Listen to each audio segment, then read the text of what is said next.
Hi guys, তো নিয়ে চলে এলাম সরস্বতী পুজোর ব্লগ।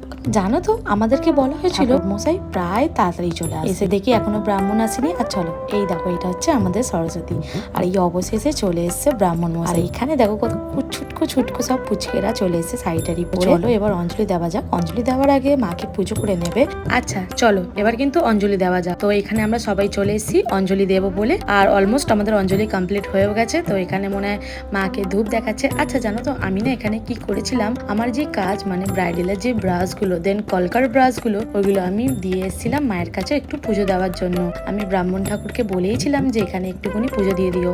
দেখো সেমই তো জিনিস, আর্ট মানেই সরস্বতী মা, তো সেই কারণে এখানে দেখো আমাদের টিপও দিয়ে দিচ্ছে। আর এই যে চন্দ্রমিত্র দেবে, দেন এবার চন্দ্রমিত্র খেয়ে উপোসটা ভাঙা যাবে।